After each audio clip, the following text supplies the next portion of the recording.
So good morning everyone. So have you had your breakfast? Okay, fine. So as a part of our civil services program at Amigos 21st Century IAS, so we would like to start the session today by our esteemed guest, GHP Raju Sir. Welcome sir to Amigos 21st Century IAS. Thank you for gracing the occasion. So sir is a former IPS officer and he has retired as IG from Meghalaya cadre, has done stellar contribution to this country in the fields of defense and security, and also sir has interacted with lot of villagers and has solved their problems in many areas of the northeast. So a man with such contribution, we have selected him. We have chosen sir to grace you, to give you some kind of introduction to civil services, and sir will be giving a brief on his service and the kind of work he has done and the kind of interactions he had with people and what he has learned from them also. So you can ask questions once sir completes his brief, and you can ask any question regarding preparation, because sir also teaches sociology and ethics as well, and internal security as well. So if you have any questions on these topics or regarding general civil services, please do ask sir after he completes his brief. Thank you. Please sir.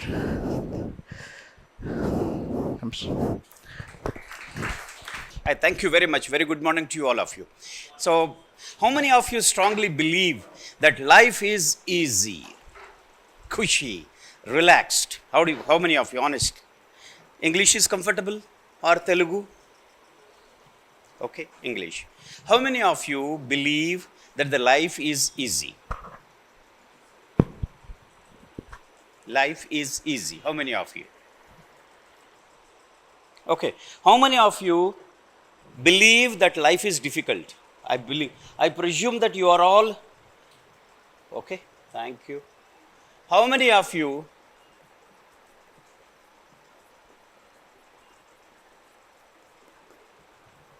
believe that life is difficult?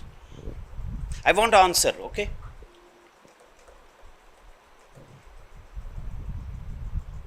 Why no answer?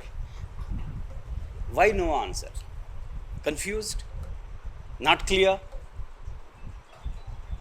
Those who are you maintaining neutral ground? Life is not easy, life is not difficult, then what is it? We could make life easy. First is, please come in. First is, why life is easy? If it is not easy, why life is, please come forward, please. You can, yeah. This is not my saying. This is the saying of Buddha. Attentive. Mm-hmm. Why Buddha said, accept that life is difficult. Full of? Oh, you are going into the philosophy, okay. You are going into the Buddha's way of looking at life. He says that life, it is difficult because it's nothing but suffering. The desire is the root cause of suffering. So there are ways to overcome the desires. So eightfold path is the method to overcome this desire. That is the Buddha's way. No, I'm not going into. I'm just asking why the life is difficult. Challenges. Okay, I take one word from you. Life has many challenges. Is full of challenges. That's why life is difficult. Right. What is a challenge? Please repeat. So here phrases, life is full of challenges. So that's why life is difficult. Okay. Take one example of one challenge which you have faced and say it is difficult. One example. One second, okay.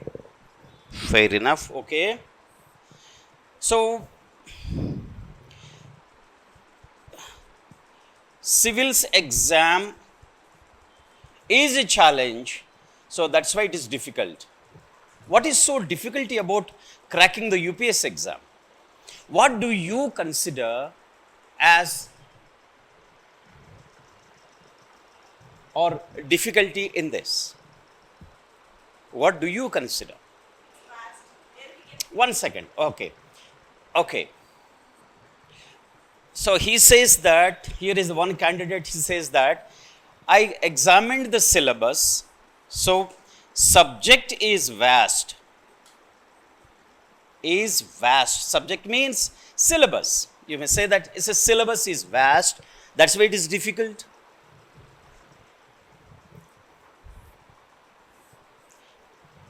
How many of you think that syllabus is vast, which is a challenge, that's why it is difficult? How many of you? Yes, agreed? Okay. So, do you think that the subject is, syllabus is vast for the civil services? That's why it is difficult? Syllabus is not for you. Syllabus is not a challenge. Understanding is the difficulty, is a challenge, yes. Exam orientation is the difficulty for you, it's not the subject. Here is, ma'am says, subject is the difficulty here. Another candidate says that, I have no problem with the subject. I have problem is only with the orientation.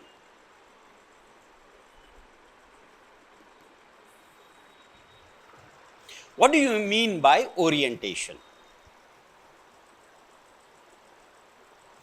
If you consider orientation is a difficulty I am facing, that's why I am unable to crack the civil services exam, because I don't know the orientation. Here is another candidate says that because of the vastness of the syllabus, that's why I consider this as a challenge cracking the. Any other observations? There is no right or wrong answer.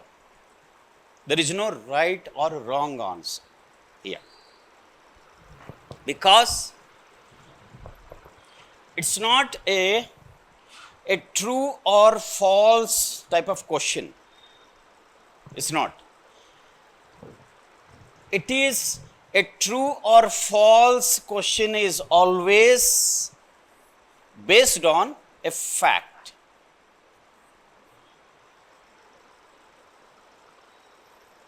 What is a fact? What is a fact?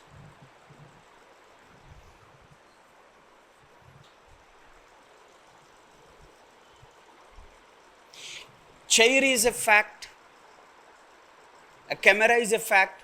Your presence here is a fact. Why it is called a fact? Your presence is enriching. Is it a fact? Is it a fact? Your presence here now in this room,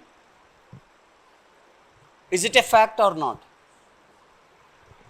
Is it a fact or not? Correct? Your presence here is a fact, yes or no? How can I say it is a fact? I could see your presence here. So one of the five senses validates the information given to me that you are here. Anything which is validated by or any one of the sense is a fact. Your presence is enriching. The second one is your presence is one. I said that. Here, your presence is today, this morning, forenoon in this room. It's a fact. If I send this information to America, will they dispute it? Will they dispute? If I send the photo telling that this candidate at this hour, this time in this room, if I send that photo to your parents, will they agree, don't agree? They acknowledge that you are here. Yes. Suppose the same photo I send it to my friend in Russia. My friend also agrees, validates, yes or no. Right? A fact means which is observable by any sense, any one sense, and it is universally valid, irrespective of you. A fact is not influenced by you. Okay, now the second, I introduced another phrase called your presence enriches the environment, enriches the classroom.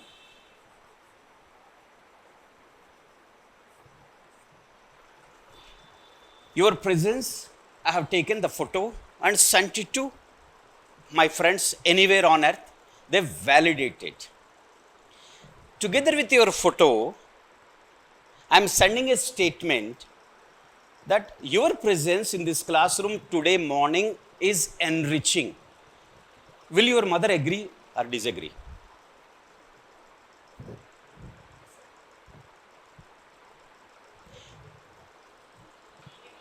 Agrees?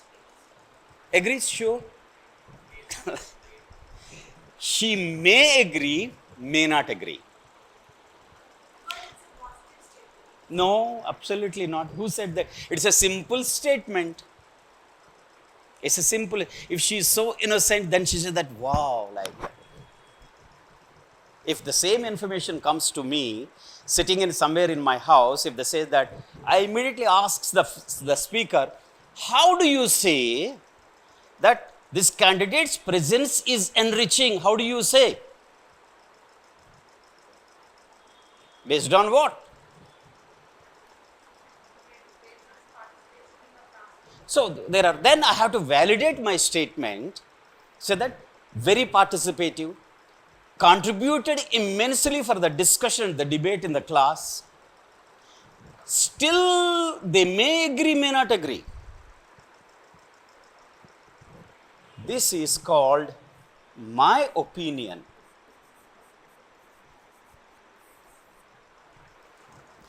A fact is universally valid, whereas opinion is subjective. It's my opinion. Each one of you will have your own opinion. So the difficulty, coming back to the civil services, the most difficulty in this exam, or the formidable challenge before each civil service aspirant, formidable challenge, is how to differentiate a fact from opinion. We all read books and magazines, internet, YouTube, classroom lecture. These are nothing but 95% of our material is this. Whatever I say, you never question me. You never inquired about the factual information from my lecture. I may give you 2 hours of lecture. Out of that, what is the percentage of factual information? What is the percentage of opinion?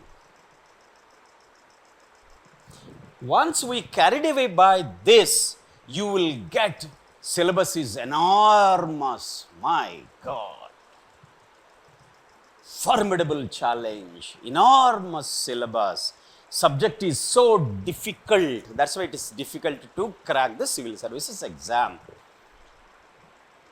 Whoever accepts this as a challenge have to start with a single step from now onwards. Single step is, what is the factual information in this?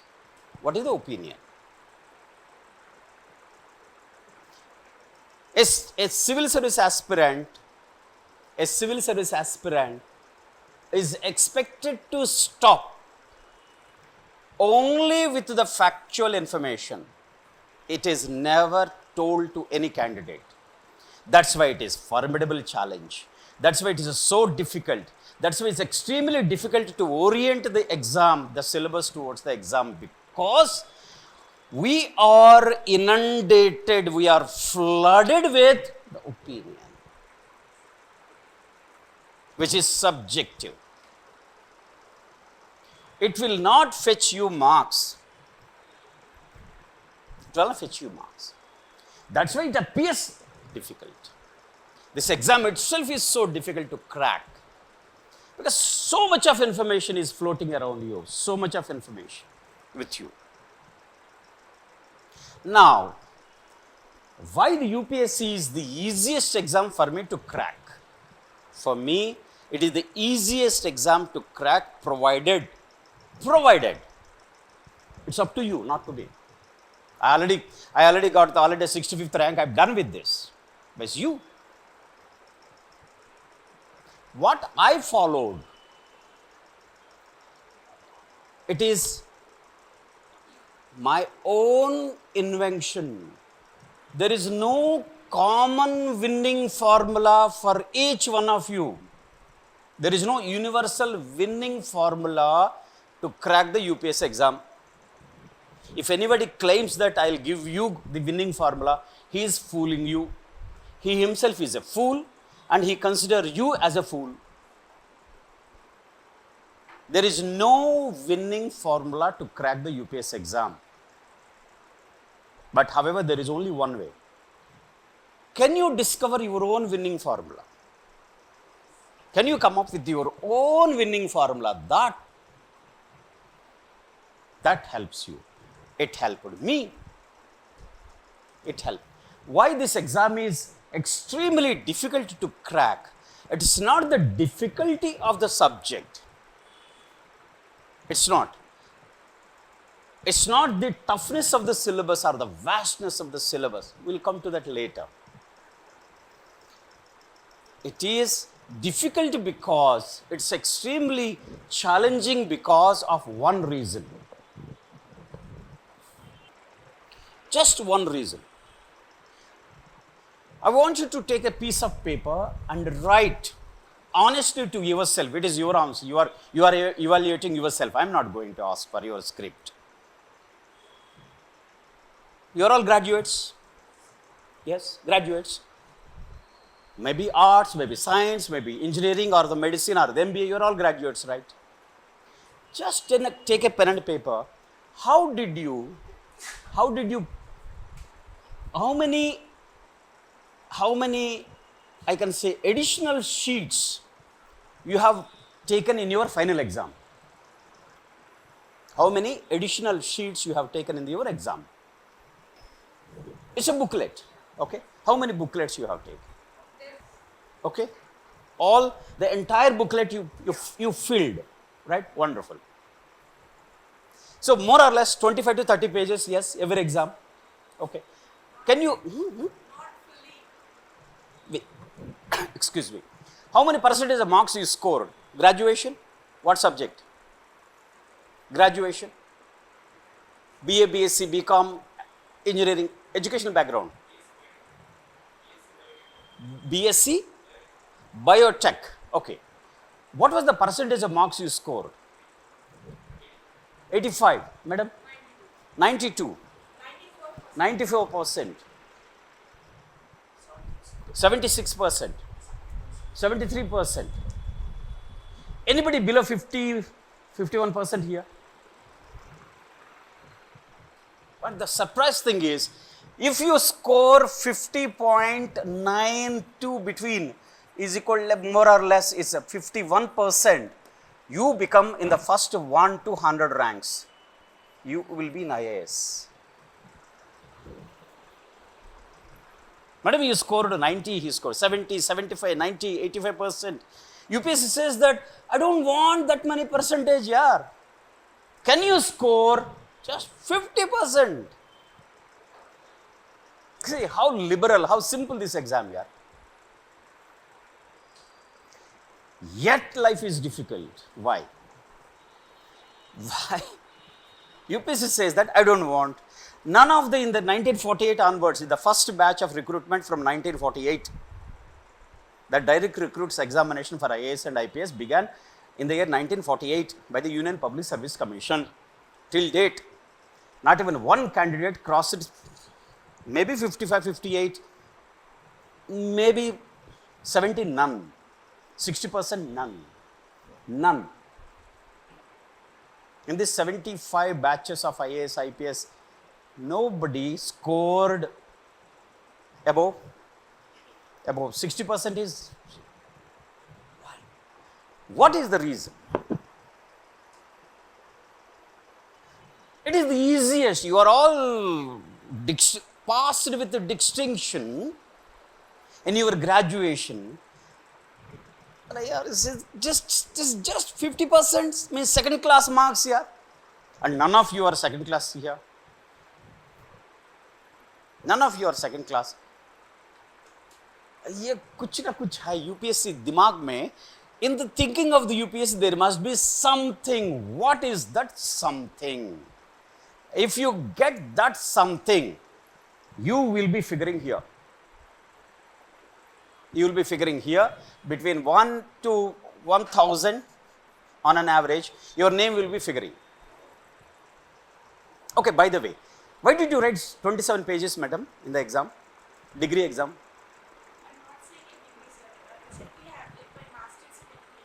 Okay, graduation. How many pages you written? 26 pages. Why did you write 26 pages? What was that at the back of your mind? I used to frame answer in 2 to 3 pages long answer. Okay. Okay. Like that. The more the number of pages we fill, the more the number of marks we get. Same answer you write, I can guarantee you got 92% in 25 pages booklet. You write the same answers in 10 pages, you will get 70 marks, 70%. I can assure you that. The quality of the content which you have written, which gave you 92%, quality half karna. The quality of your presentation, your answer writing, half kare. But increase the number of pages from 24 to 48. You might have got 100 out of 100. The more the information, more the number of pages you fill in your graduation exam, your professor is, oh my God, yaar, kya likha yaar, oh my God, oh my God, oh my God. एक page में 2 marks मिलेगा आपको. Sir, 50 means 100% marks. UPSC says that, sorry, I want only 50% of your marks. 50% is, that's why difficult. That's why orientation is so difficult. What the orientation we are referring to, I am referring to, is this. That orientation is nothing but orientation is the challenge for this exam. Orientation is our conventional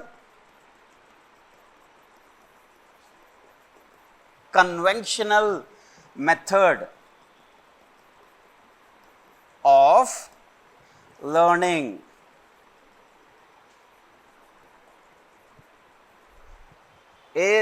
Are you ready to entire, what you call, your circuit, the learning circuit which is there in each one of us, which is embedded, strengthened, trained, habituated for the last 20 years. UPSC says that discard. Your method of or orientation for the graduation, post-graduation exams is utterly useless for me. Are you ready to relearn? First is, this is said, that this method is, you must unlearn. Get rid of that. That is the difficulty in this exam. We are not ready to unlearn the way we learned the art of this. You say that, isko bhul jao, isko destroy karo. We are not ready. It's so difficult to unlearn what you learned for 20 years. That's why this is extremely challenging. It's extremely difficult to crack the exam. Is we refuse. We don't want let go of this which we learned. And UPSC compels you, forces you. Because the fundamental difference between this and this, it is at the end of third year or fourth year, you will be end up with a piece of paper.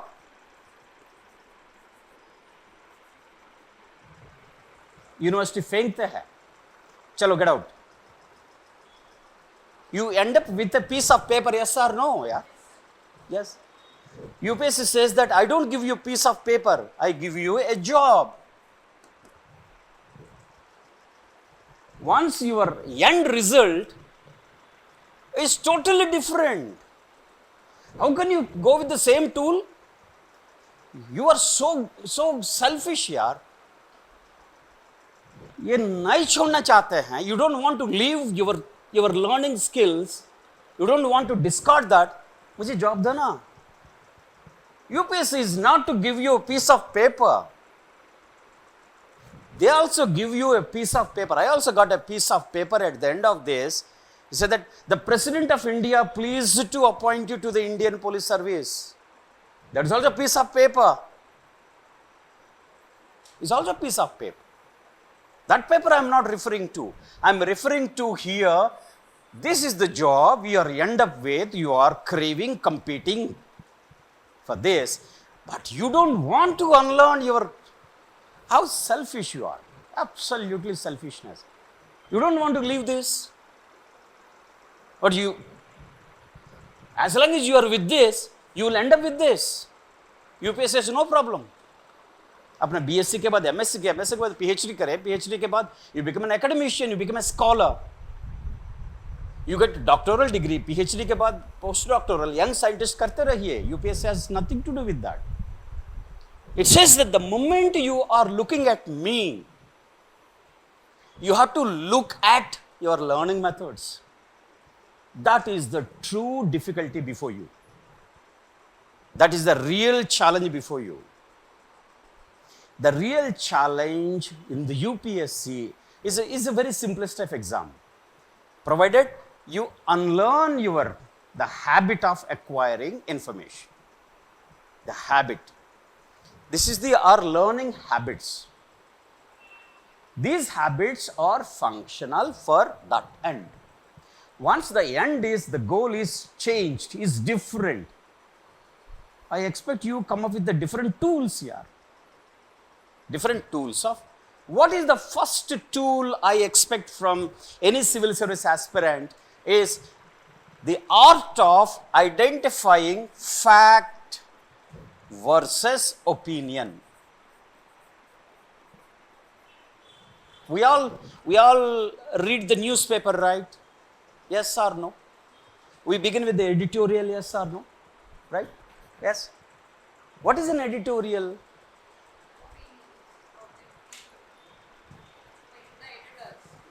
Perfect. Editorial is nothing but the opinion of the editor. Yes? That is, opinion means is a conclusion. Opinion is nothing but an inference. Opinion is nothing but it is a conclusion or an inference. I draw, to arrive at this, I need something, right? I cannot just come just like this. The editor expresses his opinion based on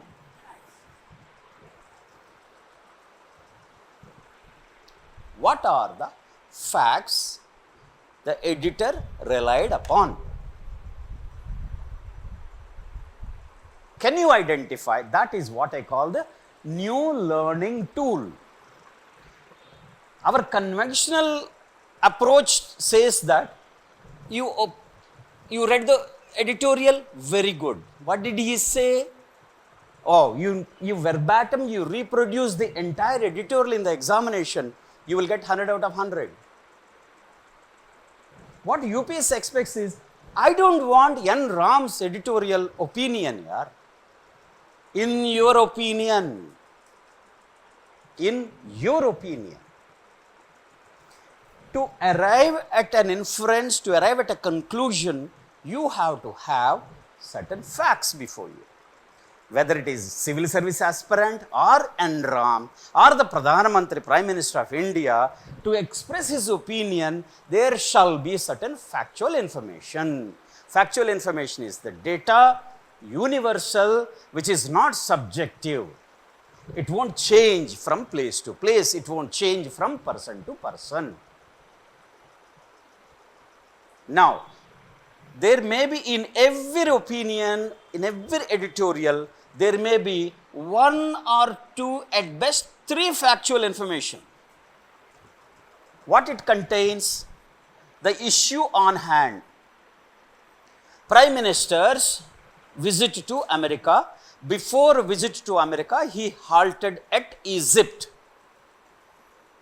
Why did the Pradhan Mantri visited Egypt? The Egypt and America and India has certain understanding about the purchase of wheat.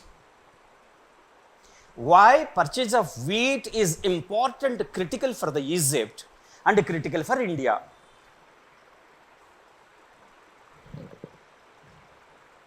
One, factual information. Second, where is that Egypt located on the map? Number 2. Number 3, what is the factual information available? Now, based on this factual information, the opinion expressed by NRAM is his opinion. The UPSC expects from you that what is your opinion of the India-Egypt relations? In your opinion, facts remains the same. Facts won't change. Facts never changes. Opinion will change. Your own opinion will change with time. You expressed one opinion now, after 1 hour you change your opinion. But you can't change the facts. You may have additional facts. Based on that, you change your opinion. So this is the first lesson UPSC expects from unlearning our. Whoever is ready, because your target is totally different. Once your target goal is different, your tools, the first tool is, as a civil service aspirant, in your answer, whatever subject, whether history, polity, geography, economy, whatever the subject is, how many factual information you gathered on one topic, on each topic. Based on this factual information about a particular topic, what is your opinion? I expect you to write in your own words. That is your opinion. UPSC is the most difficult exam to crack, is an opinion expressed by somebody. It's an opinion. Second, why it is difficult? Another opinion expressed is that, oh, it is because syllabus is so vast. It's another opinion. Vastness of the syllabus is an opinion expressed, basically. So here, what I expect is, as a civil service aspirant, in any class or on your own, if you are watching the YouTube video or taking the note, what is the factual information he is telling? If there is no factual information, it is nothing but opinions. Opinions is of no use to you, to a civil service aspirant. Only this. This is the first lesson, the lesson of unlearning yourself. This is the new learning tool one has to cultivate. One has to. There is no escape. the quicker you learn this skill. What is a skill? I'm using the word skill again. What is a skill? The second characteristics of the UPSC preparation is this. Second characteristic which is required from the other conventional exams is, if a new word comes to your mind, if a new word, we heard many times, yes, it's not a new word. What is that? What is a skill? Learning? Learning or developing anything.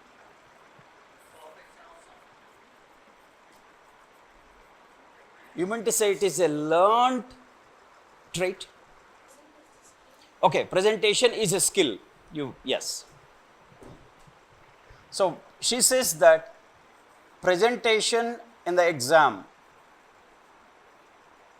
is a skill, as an example of skill. Agreed.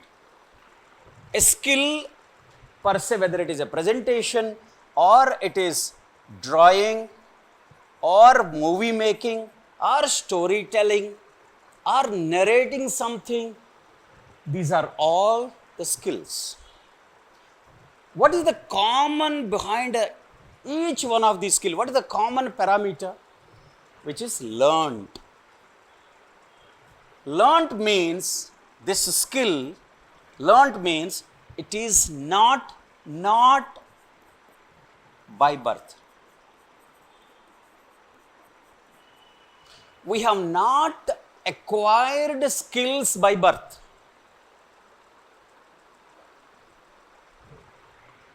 Not by birth means the skills are acquired. Skills are acquired or learned. To acquire this, we need practice.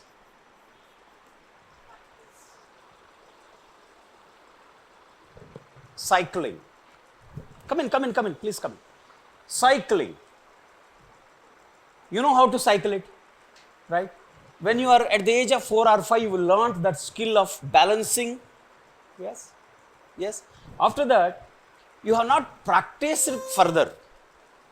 The basic cycling skill, the sporting skill, the basic, you learned, but you did not practice it to become an international cyclist.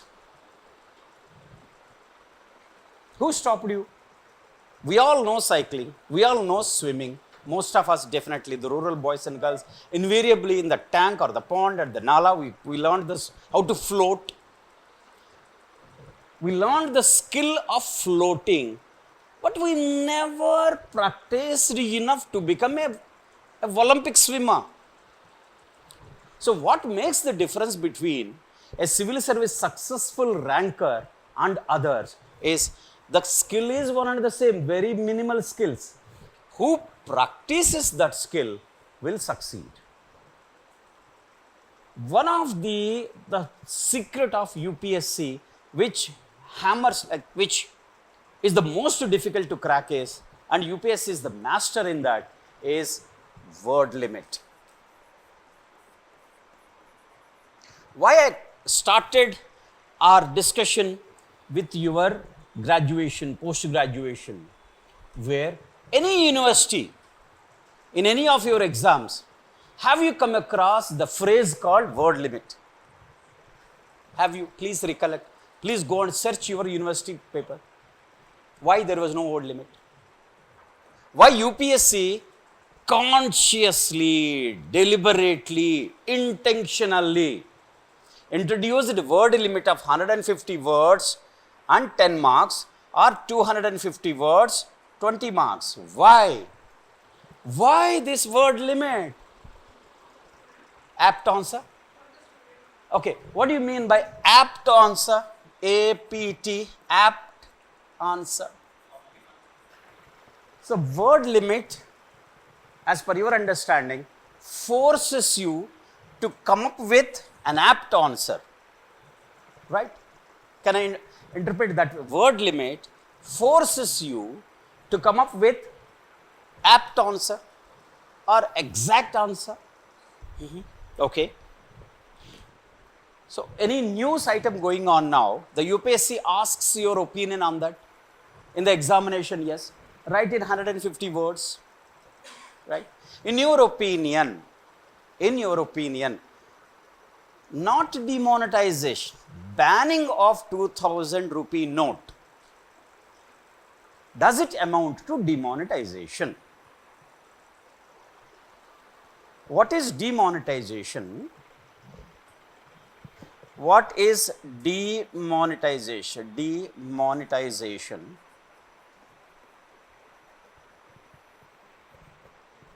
One is, what is demonetization versus removing from circulation.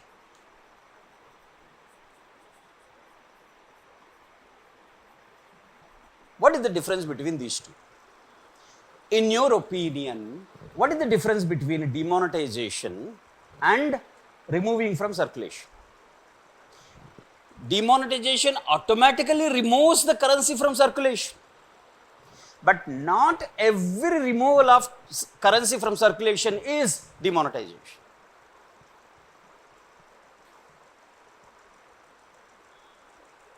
So, for example, this is in the current news. In this, I want an answer in 150 words. Differentiate between, explain the difference between demonetization and removing from the circulation.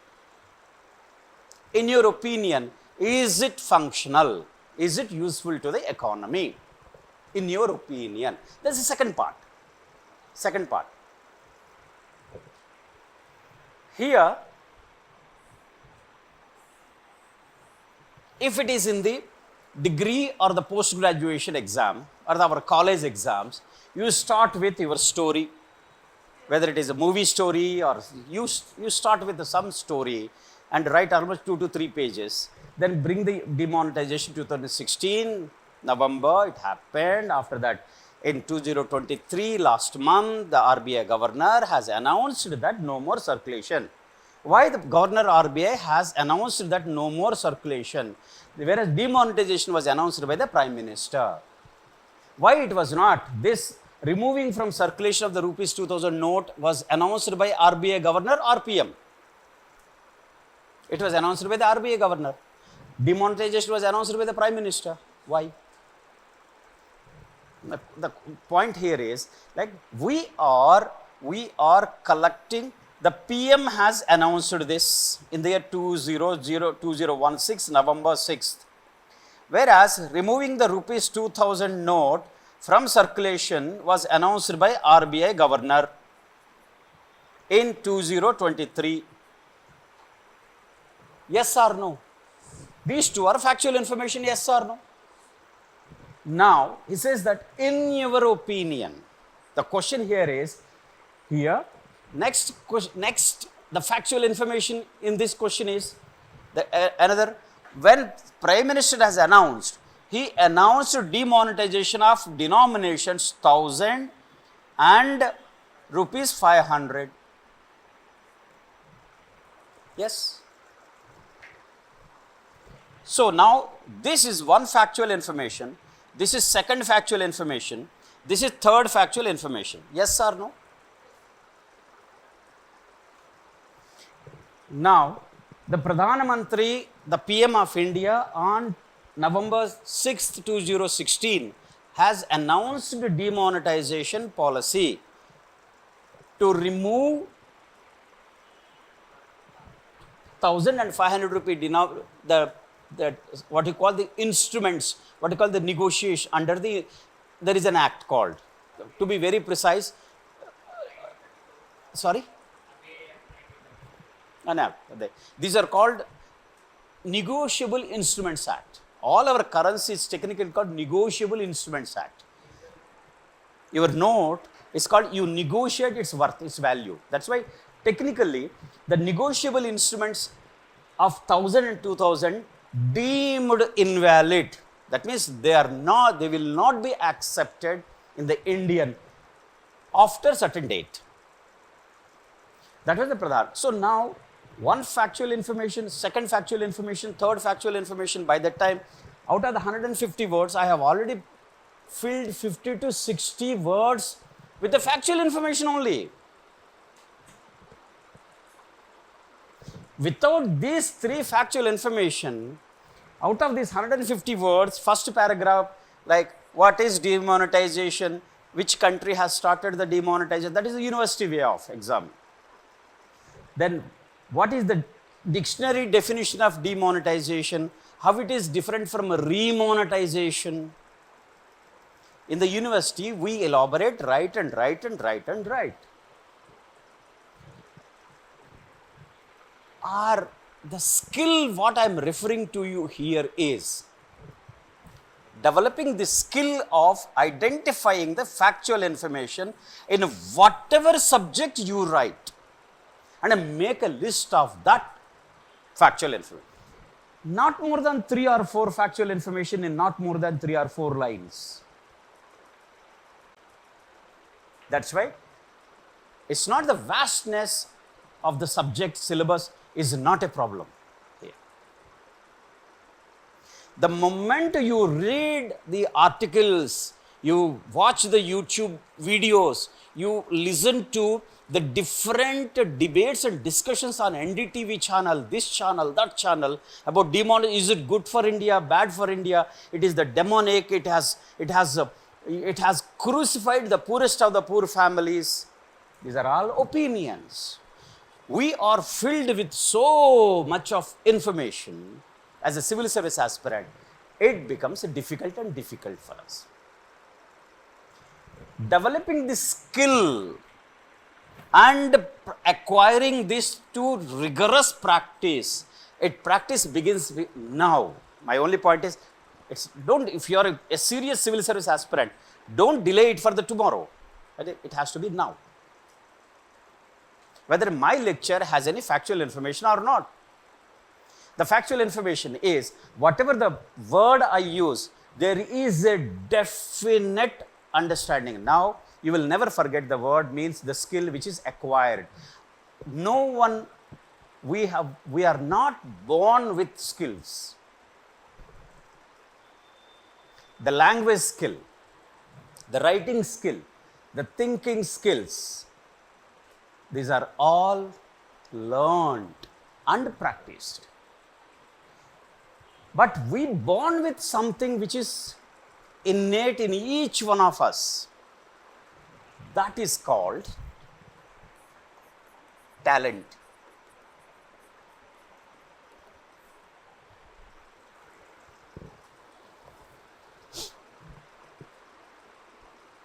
Each one of us, in our DNA,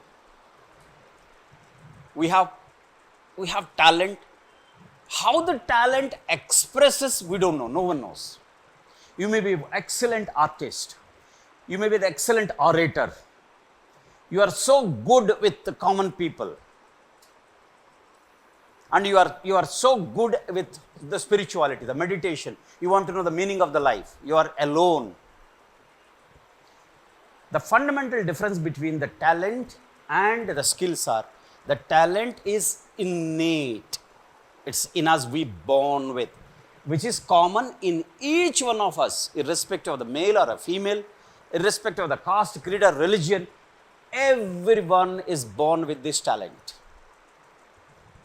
One of the reasons why the UPSC has used the phrase, I like the UPSC exam for simple reason, it is a highly scientific exam.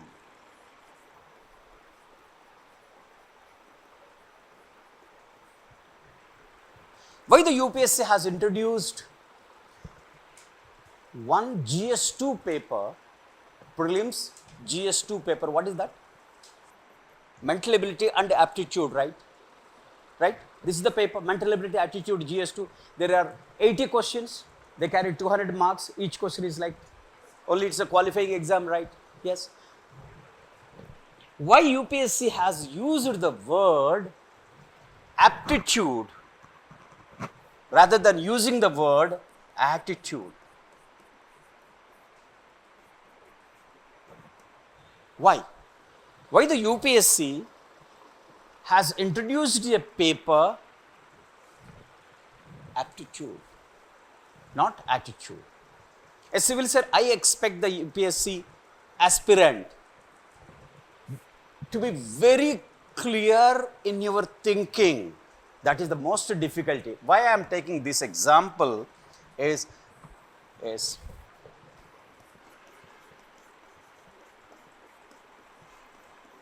thinking to get clarity.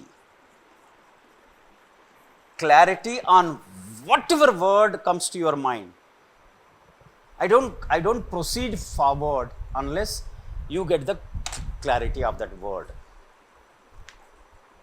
Unless we presume that why are you wasting your time, our time? Everybody knows. I heard many times skill. I heard many times talent. What is so unique about here? Define talent. My question, simple question to you is, please define or explain talent. Or explain in 25 words. Do it. Take a pen and paper and please write to yourself in exactly 25 words, what is talent? In 25 words, what is talent? I'm very sure this is the first time you are trying to read meaning into a word called talent.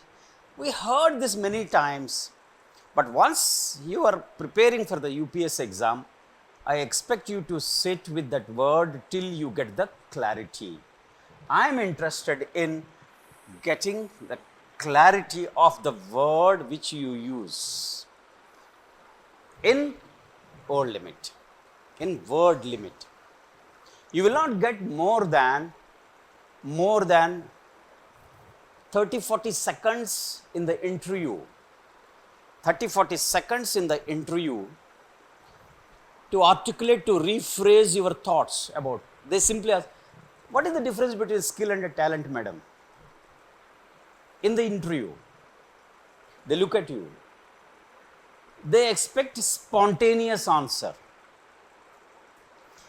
We heard many times since our childhood, I'm very sure of this. What the UPS expect, have you applied, have you got the clarity on what you know? Very simple answer they expect, sir, I don't know the exact difference. Because I never tried. I never got the clarity how the skill is different from the talent. Neither my college days nor my family member, not on my own, never thought how it is, what is this, how it is different from talent. Sir, I don't know the answer. Accepted. Because it's not the test of your information or knowledge. It is the test of your personality. One of the characteristics of the personality is this candidate is honest to admit that he or she doesn't know the answer. Means you are revealing your personality before the board. Let me think, sir. I used to learn my teacher what is the skill means, you know, sir. Like they look at you, that's it. They think that this candidate is not honest enough to admit that he doesn't know the answer. Please come in. It's not the test of the knowledge. Your test of the knowledge is already tested in the mains exam. It is your personality.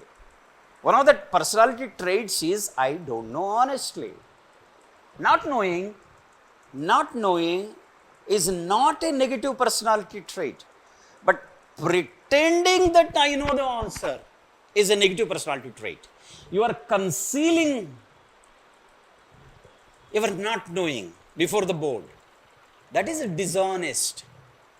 That is a dishonesty. I got 444 in my 10th class. That's around out of 600. I got 570 in my 11th and 12th. I got 81% in my graduation and I got 81% in my post-graduation. The chairman was going through the copy of my mark sheets. Oh, you are a first class student through your academics. Looked at me like that. He was going through whatever the file in front of the chairman of the board. The chairman's name is Asgar Samoon. So he looked at me that, oh, you are a first class student throughout your academics. I did not answer. Whether it is an acknowledgement or there is something hidden in that. Actually, I got second class in my 11th and 12th. I got 57% as second class marks. I was not a first class student through and through. Not. I did not answer. I looked blank before the ma'am. Yeah, okay, go ahead. How do you rate? How do you view that? My silence, how do you view it? If you are the board member, my record is in front of you. You know that I am second class in my intermediate. I am not a first class student through and through. Is it factually correct? Yes or no, yeah? But here is the chairman, as a innocuous, very like, oh, you are a first class student from through and I don't know how to respond to that. How do you understand, interpret my silence in this? It's a few seconds. It's not? No, I did not express. How do you interpret that one? You are very generous lady. No. I have to show no. I have to say yes, sir, or no, sir. I expect, sorry, sir. Factually, it is incorrect. I'm so sorry. I got second class in my intermediate. I'm not a first class student through and through. Yeah. Like, my silence, how do you say that? My silence may be thinking, here the chairman is that fellow dull. He didn't realize that I've got the second class. Maybe I'm thinking in the back of mind, bach gaya yaar, he did not realize my. It's a dishonest intention on my part to conceal a factual information. How you interpret that one? No, it's opinion. How you interpret it? Same factual information. You get a split second, 1 second, 2 seconds. For that, whoever has the clarity, absolute. Why this exam is extremely difficult to crack? Very few get the clarity. This clarity comes only from facts. Nothing else. Nothing else. The skill, the more I gave the example of your dancing skills, your singing skills, your swimming skills, your writing skills, they appear learned. But behind my dancing skill, why Michael Jackson is the world-renowned dancer? Why? I'm also a dancer, you are also a dancer. I'm very sure each one of us is a dancer, yes or no, yaar? But why only Michael Jackson? What? Huh? He has developed his skills to a larger extent. Unless and until he has the innate talent. There is something which he born with. If you have that in you, with a tremendous practice, means practice again skill. So that the skill is flourished at the global level if you have the talent. If you don't have that voice, the singing voice, you practice all your lifetime, you will never be able to reach. Practice is tremendous. You can learn anything. There is a saying. You can learn anything under the sky if you practice 10,000 hours. If you practice 10,000 hours, you can learn bloody anything at the world level. I'm afraid, unless and until you have this in that field, even 1 lakh hours, you will never be able to reach. Usain Bolt. We also can run, yes, 100 meters, yes, madam. Is it so difficult to run 100 meters? It's not difficult, yes or no. I can run in 20 seconds, 25 seconds, we all can. But bringing it below 10 seconds, you have to have something in it.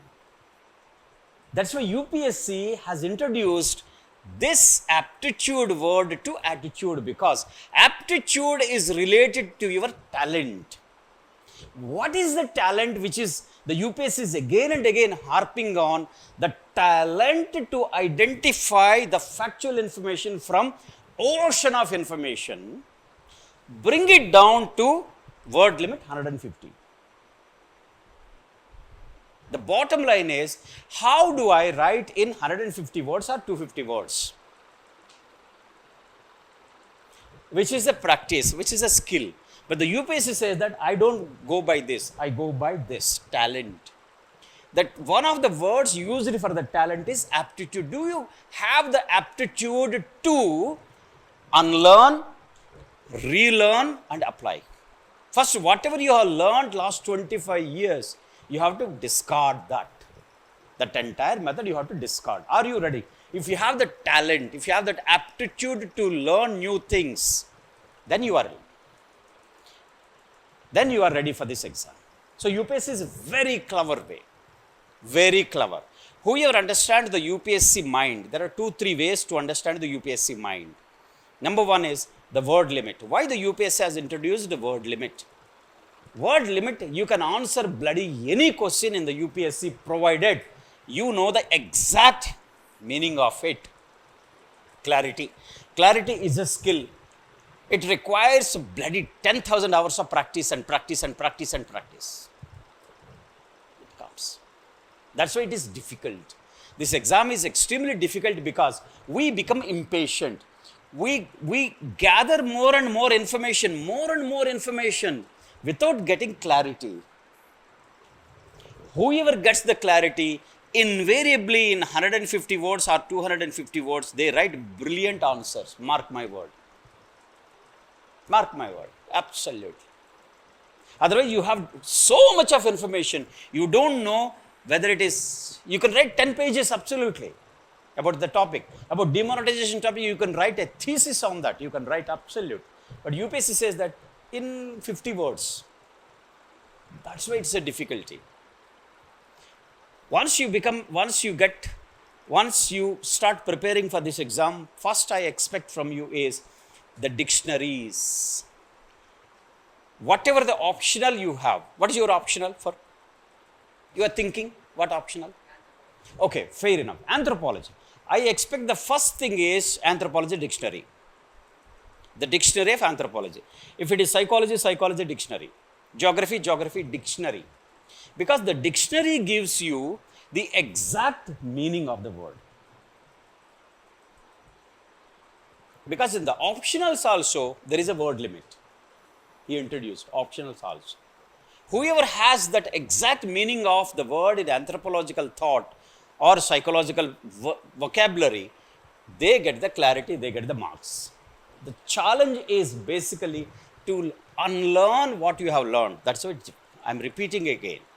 Be prepared for that. Be prepared to write in 4-5 lines. Okay, one debate about the women empowerment.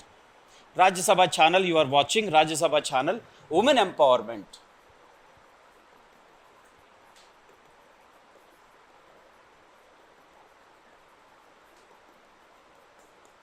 If this is the topic, there are 3-4, the professors and the experts are debating, you are putting on your headphones and listening to that.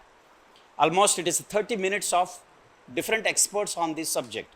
At the end of the 30th minute, I expect you to write in exactly 4 to 5 lines. What is empowerment? What is this they are talking about? Tell me what is empowerment. 1 second. Unleashing the potential. Oh my God, yeah. This is a very weighty sentence. Okay. Potential, T-I-A-L. Okay. Okay, now, what is the meaning of unleashing? Current strength, Yeah? And the future level of strength, right? Right, this is what.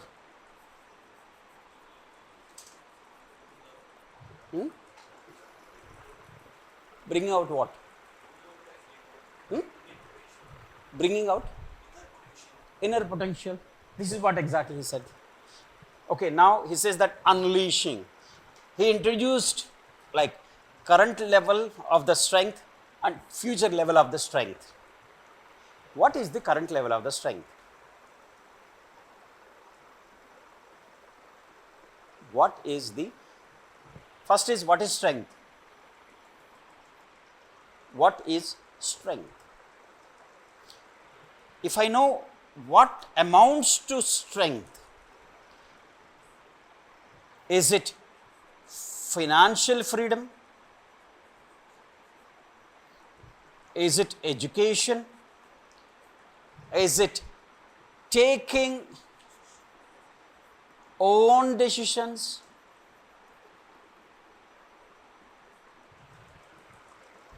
What is the strength you are referring to? You used the phrase, right? Current strength. What is the strength you are referring to? So instead of this entire word, this I don't want to use. You want to say that their current level of financial independence, current level of education, current level of taking their own decisions is now not satisfactory. It is not satisfactory because they lack freedom. And from here, you want to take them to the next level where they gain financial independence by what? Doing. So now empowerment is basically like creating something called skills. You are imparting skills in the woman. What type of skills? The skills make her stand on her own legs, make her self-reliant, make her educated. The skills gives us a gainful employment where she can earn her own livelihood.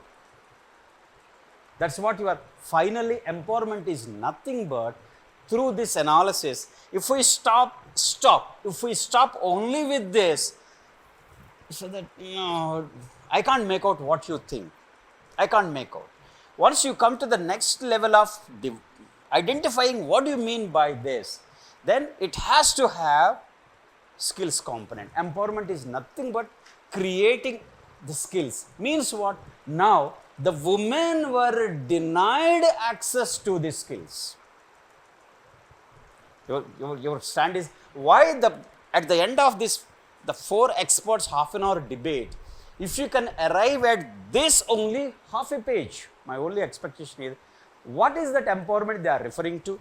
Hitherto, the skills of education, skills of job opportunities, skills of gainful employment are denied to the women in our society. So, there is an urgent need to create these skills in the society because a woman is also equally capable. So, that enhances the national productivity. Now the woman is around 49%. 49% of the women population not participating in the economic activity, they are not contributing to the GDP because they confined to the domestic. Their only skills are basically for the domestic, confined to domestic walls. So imagine if you arrive at this frame at the end of the half an hour debate, you are on the civil service preparation. Otherwise not. You remain a scholar. I hope that's why it is the difficulty. That's why it requires you to unlearn whatever you learned in the university. That the method of approaching a topic, you have to relearn. That relearning requires what you call this, you have to have aptitude to, not attitude. This means the innate ability. That ability we born with to unlearn, LEARN, whatever we have learned so far, and relearn the new skills. LEARN. of what is the, we are relearning word limit. What we are learning is removing the facts from opinions.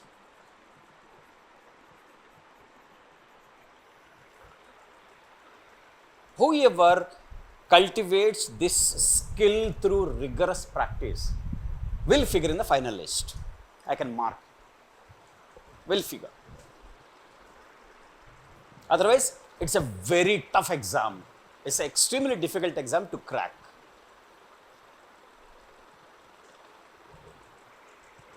I want to listen from you. Anything you want to know from me, honestly, open discussion, please. Anything you want to ask. Any doubts? Telugu lo aina adagachu. No problem. Hindi maybe पूछ सकते हैं. No problem.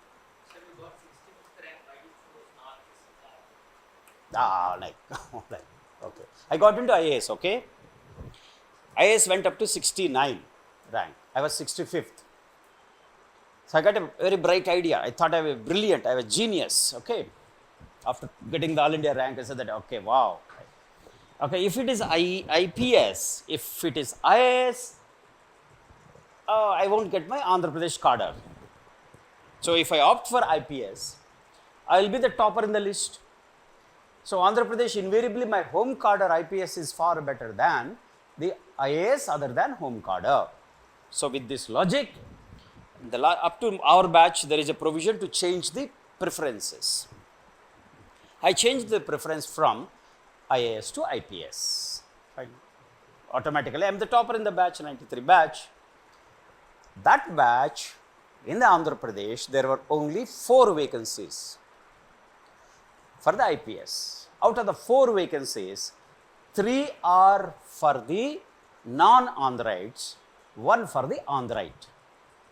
That Andhrite is reserved for an SC.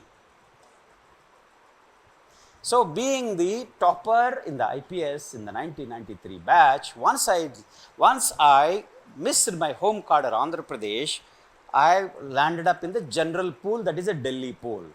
So it begins with Assam Meghalaya. Landed up in Assam Meghalaya. I lost IAS Rajasthan cadre, I lost IPS Andhra Pradesh cadre, I landed up in Assam Meghalaya IPS. What do I do? Okay, now, elephant habitat along the boundary of Tamil Nadu and Kerala faces threat. This is the new. Okay, this is an article in the today's Hindu paper. It may be ecology, maybe wildlife, maybe environmental protection and the rights of the animals. It has jumbo trial. Okay, now, if this type of article is there, as a civil service aspirant, first what I do is, I begin with the map. Begin with the map first. If there is any visual, it's a map, right? He has given the elephant trial. In this trial, he mentioned that Kerala, Tamil Nadu, and what is the general route the elephant, it's called elephant corridor. I copy this map first. I begin with the map. Why I begin with the map, basically? The second in this, the scenic forested stretch of some such near Tamil Nadu boundary with Kerala may now be on the bucket list for vloggers and riders from both the states, but for generation before them, it has been a part of the highway for the gentle giants of the Western Ghats, the Yanai elephants. What is the factual information so far? In this, the first paragraph of around 10 lines, the only factual information is, but for generations before them, it has been part of a highway for gentle giants of the Western Ghats, the Yanai elephants, who inspire the name of the hills they walk. The only information, the factual information is Yanai, the word. That's it. No, just don't. I want to just read it again, sir. So That is the only factual information in this one paragraph. Yanai is maybe a Malayalam or a Tamil name for elephant. Malayalam, okay. In Malayalam, it's called Yanai. Okay. The unchecked growth of resorts and farmhouses in the area, however, is threatening their right to the forest road. and pursuing the elephants into the confrontation with the villagers. As of now, no factual information. The road connecting Tamil Nadu's Coimbatore and Kerala Palakkad districts passes through the critical Anaikatti North Anaikatti South Elephant Corridor. The only factual information is Anaikatti and North Anaikatti South Elephant Corridor is the only factual information in this as a second paragraph. So either the name of the place, factual information is like, see, a date is a factual information, dates, date. The name of the personalities is a factual information. One is, what is the factual information in this? The names of the places, personalities, factual information. Next is the dates of, basically, whenever there is a member of agreement or some visits, the dates are also factual information. The third one is the agreements. Agreements signed between various governments is a factual information. This is called Memorandum of Agreement, MOA, with conditions. It's called Memorandum of Agreements. Generally, Memorandum of Agreements are useful for preliminary examination. If there are 4 agreements, it says that which among the following is not a part of this agreement? A, B, C, B, C, D, none of the above, all of the above, prelims. So what the UPSC is doing is, if this agreement, one of the agreements has 4 or 5 clauses, if 4 clauses, they give 1 and 2 clause, 3 or 4 is wrong, which is not there. So 1, 2 is correct, 1, 3 is correct, 1, 4, that is a preliminary. That is for the prelims elimination. So all the agreements, memorandum of agreements between the countries, between agencies, is both for the prelims and the mains. Another factual information which we have to be another factual information is Government of India developmental schemes.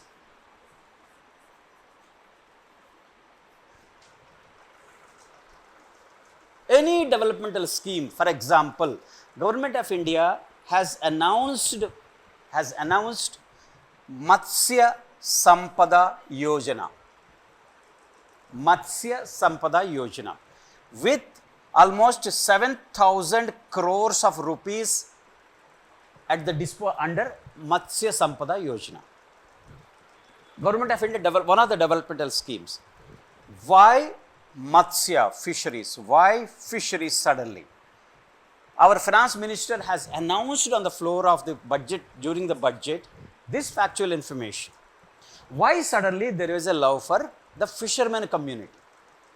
Here Matsya Sampada is basically targeting the empowerment, enrichment of the fishermen community. So what is the social status of the fishermen community? What are the problems they are facing? Why the suddenly Government of India has announced the fishermen specific scheme? That means there must be some problems which are peculiar to the fishermen community. What are the 3 comes to my mind? Number 1, any fisherman community goes into the sea for fishing, they come with the harvest, come out, right? Harvest. What is within 24 hours, whatever the fish they bought from inside the sea has to be sold. Otherwise, it's a perishable item. Perishable, it spoils. They won't. Under the Matsya Sampada Yojana, can I create infrastructure all along the coastal belt? What is the total coastline in India, which is roughly around 6,700 kilometers? Roughly, correct me if I am wrong. Factual information is, this is a coastline. It's called coastline. Means millions of fishermen are relying on the sea for fishing for their livelihood. What the genuine problem which they face is, they go to the sea, harvest the fish, comes out, it takes around 48 hours. In one day, they have to sell off their fish. Otherwise it is perishable. So under the Matsya Sampada Yojana, can I create an infrastructure on the all along the coastal belt where the fish can be stored for about 3 to 4 days? That requires freeze, right? Deep freezer. But deep freezer requires electricity. Where will you get electricity on the beach here? Who will foot their electricity bill? So conventional freezer is not suitable for them. So unconventional is solar. Can I go for a freezer which works on the solar, so that all along the beach coastline I can create this facility for the benefit of the fishermen? What I am doing is I have not studied that what is the Matsya Sampada Yojana guideline. But once I am aware of, wherever there is a debate and discussion, what are the problems faced by them is this, the shelf life of the produce, the fish. How can I increase the shelf life from 24 hours to 36 hours or 48 hours or 72 hours, 2 to 3 days? That is more than sufficient. Second problem faced by them is the fisherman community. Once, who does the fishing? Into the sea, only the male members they go, leaving behind their female and the girl child. Now the female and the girl child are vulnerable. Their lack of education, economically backward, educationally backward, and most of these, the fishermen girls are lured into flesh trade by the middlemen. So they are vulnerable to this social evil. Can I create a separate schools for the girls, the fishermen community girls? So once you are listening to this debate, these are the 2 to 3 points which you write. These are the factual information. It varies from subject to subject. So once you cultivate, you have to practice this. My request is practice. The more you practice, the quicker you collect the factual information from the debate. If the factual information is not there, don't make any notes, discard. It's of no use. Once the factual information is there, make a note of that factual information only on factual information, 3 or 4 facts of the Government of India development scheme targeting the fishermen community, Matsya Sampada Yojana, 7,000 crores were earmarked for this next 5 years. This is the factual information. Once I collect the 3 or 4 factual information about this scheme, I prepare a small, this much page, that's all, this much page. You got the sticky notes, you got a colorful sticky notes. I write these factual information about the Matsya Sampada Yojana, 4 or 5, one line, this is around 25 words. All these 25 words are factual information. This is the slip which I prepare myself and I stick it on my wall. Wherever you are reading, your study room or wherever. We are in the habit of making the running notes, right? Okay, this is the running notes. The important requirement for the UPSC is, another important aspect for the UPSC cracking this exam is revision. SION, revision. Whoever revises again and again and again and again. Revision has to be part and parcel of your plan of action. Now, while I am preparing for this exam, how I revised my syllabus. How I revised is what method I followed. University hostel, my room, the entire room walls are with the slips, sticky slips. I never make a note in this type of notes, I never. But even if it is a running class, I prepared, once I go back, I converted this into the small sticky slips. This slip is in front of my eyes. It's not that I'm looking at it, no. I'm so bored and tired of reading this article, I just want to relax. While relaxing, I go to the room, I look at this slip. How I prepare this slip? I prepare this slip with color sketch pens. Extensively, I used the color sketch pens, like a 10th class school boy. Color sketch pens. Why I used color sketch pens? What is so unique about why I am telling this color sketch pens? I used it. I don't know whether it helped or not, but I got 65th rank. So, my using color sketch pens stand validated because of my rank. It's up to you follow or not to follow. I used it. Why I used color sketch pens? If these five points are there, factual information, I use different sketch pens, 5 colors. It looks very, very funny and color lines. Why? Why it is easy to recollect? That's a brilliant point. Why it is easy to recollect if you use a color pens? I want. Colors attracts what? Absolutely. It's a visuals. You are using your visual faculty. You are bringing your visual faculty into your revision. Why the visual faculty is so powerful? The visual faculty is the human brain has left hemisphere and the right hemisphere. It has 2 hemispheres. All these 2 hemispheres are connected through, it's called hypothalamus, is the one part. It is called the central nervous system. The CNS, come in please, if you want to come. If the CNS collects the sensory information from all over the body, from all our 5, come in, please come in.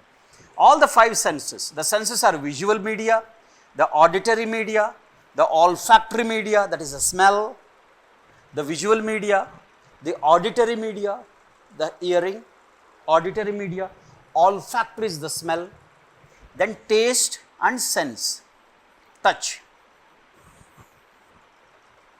These 5 faculties, which are our 5 senses, collects the information from our environment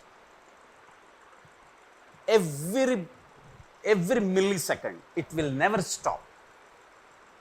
Imagine the amount of information they gather from the surroundings. This entire information through central nervous system is fed to hypothalamus. It's a junction. It's a very strong. This hypothalamus, what it does, whatever the incoming information, the hypothalamus, the original copy goes to right brain. It sends the original copy goes to right brain. Before sending one copy to before it goes to the right brain, the hypothalamus makes an exact copy of the incoming information and passes this copy to left brain. Now you are in the dark room, you suddenly seen something hanging. You freeze. It happens, yes. When there is a flash of light, you blink, right? The left brain has no role there. The incoming sensory information, visual cortex says that my light is so intense. So I have to close. If there is any obnoxious smell, yes. It's an involuntary action. It's not a voluntarily conscious action of the left brain. The right brain says that, what I do. So the information of the foul smell has gone to the right brain. The right brain hemisphere says that sneeze it out first. It happens involuntarily. The beauty of the right brain is the only faculty which can recognize colors. Left brain is blank. Left brain has no capacity to identify the color. It has the logic, analysis, it has tremendous. And also it is a memory. Memory is not exactly the left brain, it's a processing center. The memory is in basically amygdala, that's a different matter. But logic, analysis, reasoning, language skills. That's why we have not born with the language, yes. It's taught to us by mother, yes or no.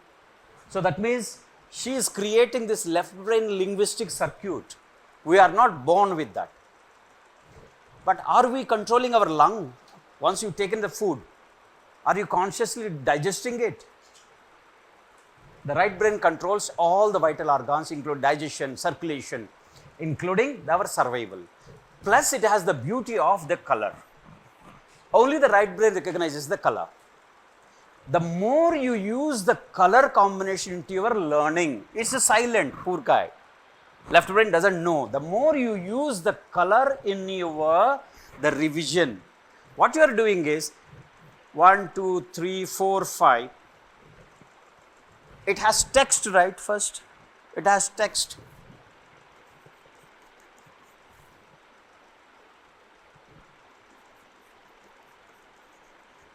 It has text, right? What is this? So, your left brain is so dominant, you did not say it is yellow in color. What the right brain says is that it recognizes it. The right brain doesn't read this as RED, red, no. It reads that as yellow. It reads this not as yellow but red. So, this is the power of the right brain. UPSC advise you to use the color pens for simple reason. You are summoning your right brain faculty into your learning so that in the exam, you may not recollect YELLOW, but you surely recollect this red color. The red color comes to the left, he said that no, it's not red, it is yellow. That is sufficient for me in the exam, 3 to 4 minutes to recollect my factual information. What I am aiming at is, whatever the factual information I have prepared in my slip, the slip is there in front of me. I visit the slip at least in the 2 to 3 months, I visit the slip at least 100 times. Leisurely. Can you assure me in this running notes, will you be able to revise the topic 5 times? First is notes number 1, notes number 2, notes number 3, page 1, page 20, page 30. Which topic, in which page, in which notes? You are unable to trace it, you are unable to locate. So, this helped me in locating the factual information. In sociology, that time optional was also part of the prelims exam. Like now CSAT it has replaced the optional. Sociology was my optional for the preliminary exam that time. Sociology has nearly the books and others, around 200 books and others, sociology books. There are nearly 150 villages studied by sociologists. There are nearly 1000 definitions. It's impossible for me to recollect here in the exam. 120 bits, the preliminary examination is 2 hours, 120 means 1 question, 1 mark, the 1 minute. Unless and until I come up with some stupid idea of revising again and again and again, this helped me. This helped me in making. So revision, whoever has that, the element of revision in your planning, you are very near to the exam, to the rank. Whoever has end up with making the notes without revisiting the topic. For me, revisiting the topic not 1 time, but revisiting the topic 10 times. Why it is important? For example, women empowerment, you take the exam again. That as an example, women empowerment, fair enough. Okay, you have prepared the slide of the women empowerment, how to create the skill, educational skill, or if not educational skill, some gainful employment skills like the data entry operator or the stitching skills or making the facial skills. These are all where she gets a gainful employment, right? That is you have listed, prepared this, and it is there in front of you. Suddenly after 1 month, you are listening to some news item again about the women empowerment, success stories. Invariably, you are relating that news to this slip. It gets reinforced. bottom line is, you will not have the luxury of time like you have in the graduation exam. Your BCom exam, you get 3 hours, you write whatever 100 pages. But here the luxury is only 3 to 4 minutes per question. Suppose ethics paper is a general studies ethics paper. Almost 42 questions are asked. Though there are section A and section B. Section A, he mentions around 6 questions, and section B, he mentions roughly around 7 case studies, ethics paper. That is the graduation. But if you look at the graduation questioning pattern, if you look at this UPSC questioning pattern, these 6 questions, each question has again A, B, C. So 6 questions subdivided into not 6 multiplied by 4, 24 sub questions. Not merely 7 case studies. Each case study has 3 to 4 sub questions. Into 4 is 28. It comes to almost how many? Almost I get 45 questions to answer, yes or no. Yeah. It's not the like 6 and 7, 13 questions.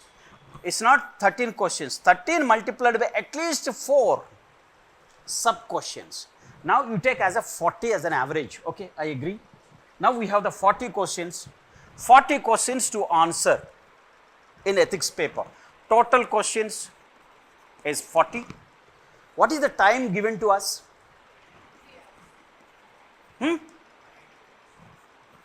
180 minutes. Please calculate 180 minutes divided by 40. 4.5. 4.5 is minutes per question. You will not get more than 4 minutes to answer, which decides your future. Whoever keeps this in mind will stick only with the facts. What UPSC expects from us is, have you quoted relevant facts of 2 to 3? The bottom line here is, out of these 40 questions, 150 words or 250 words. 150 means 10 marks. This is 20 marks. To write in 150 words, how I practiced? I have to practice, right? How do I know? I don't count 1, 2, 3, 4, 5. No. I never did that. I never did it in the exam because time waste for me. What I had done while preparing, while preparation stage itself, I practiced UPSC. If you look at the main answer script, it has 2 lines, borders, right? Is there. I consciously cultivated the skill of writing only 1, 2, 3, 4, 5. 1, 2, 3, 4, 5. 1, 2, 3, 4, 5. My answer is like this. So I can easily count 10 lines. Paragraph is 10 lines, 50 words. Another 50 words. Another 50 words. 150. At the end of the answer, I mentioned in my answer script 151 words. There is no need to count. I count the paragraphs.